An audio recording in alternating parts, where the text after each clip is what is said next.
I thought a simple photo with an old friend wouldn't mean much now.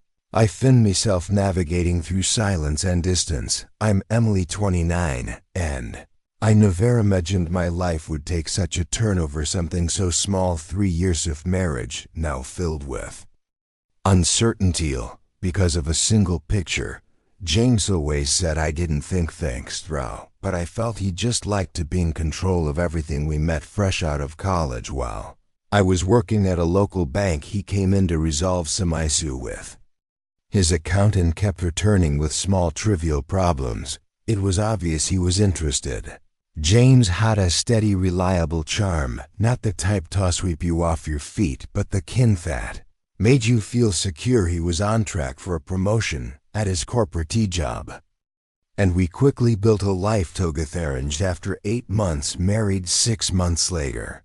Everyone said we were perfect. His structure balancing out my spontaneous first few years were good movie nights, weekend trips, plans for the future. James worked tirelessly, always focused on our long-term goals, but somewhere along the way, I started to feel something missing. My days felt predictable: work, home, family gatherings, and discussions about investments. My friends still went out, traveled, and experienced life while I was picking out new furniture and planning for things years down the line. One day a social media memory popped up, an old picture from college, me and Ryan, my best friend from those years. He had always been adventurous, the kind of person who lived in the moment. I clicked on his profile, surprised to see that he was singly gay when his friend request came through.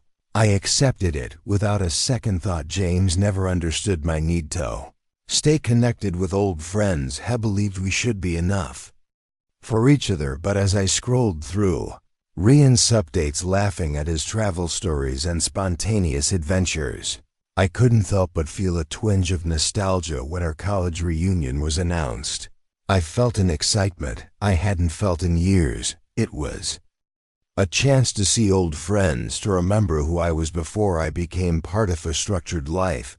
James couldn't attend due to work, but he told me to have fun. I spent weeks preparing, choosing the perfect outfit, getting my hair done, wanting to feel like myself again.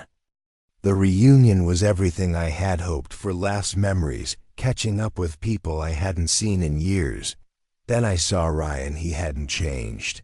Ed Muck still had that carefree energy, that confidence. We talked for horse reminiscing about late-night road trips and spontaneous adventures. It was fresh and easy. Then he suggested a picture, just a quick selfie moment, captured from a fun night without thinking twice. I smiled as he snapped the photo. He posted it with the caption, "Ruined it after all." These years I didn't think much of it until the next morning. James was already awake when I walked into the kitchen. That was unusual. He was making coffee, his expression unreal. "Did you have fun last night?" asked his voice.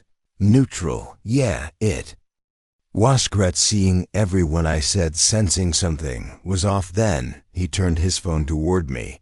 The picture, the comments, people reminiscing, teasing, saying well looked like we had never been. Ryan's casual response: "Some things never change." James sighed. I don't get it, Emily. You didn't even mention running into him. Why keep it from me?" "Because it wasn't a big deal," I insisted. "It's just Affido." "Then why does it look like more we? Does it feel like more I had knowns were? I hadn't done anything wrong." Booty also knew James wasn't entirely wrong either. I had let myself get swept up in a moment that made me feel young again, but at what cost? The days that followed were filled with quiet tension. James grew distant. I told myself it was just a misunderstanding that would get past it, but the truth was that picture had exposed something deeper, a disconnect neither of us had been willing to acknowledge. As the days turned into weeks, we barely spoke beyond the necessary exchanges about bills and groceries. I found myself checking Ryan's social media more frequently, smiling at these updates, wondering if my life would have been different had I made other choices. It wasn't that I wanted anything more with Ryan. It was the idea of with presented one. Evening. James came home earlier than usual. When he'd to talk, he said, his voice steady but serious. My stomach tightened as he sat across from him. Emily, I don't want to spend my life with someone who isn't sure if she wants to be here. His words hit me harder than I expected. I opened my mouth to argue, but the truth was he was right. I had been drifting away, even if I hadn't acted on anything beyond that single photo. I care about you, James, I said quietly, but I don't know if I've been fully present in this marriage. He nodded, looking down at his hands. Then maybe we need to figure out why that is together, instead of an argument or accusations. We had the most honest conversation of our marriage that night.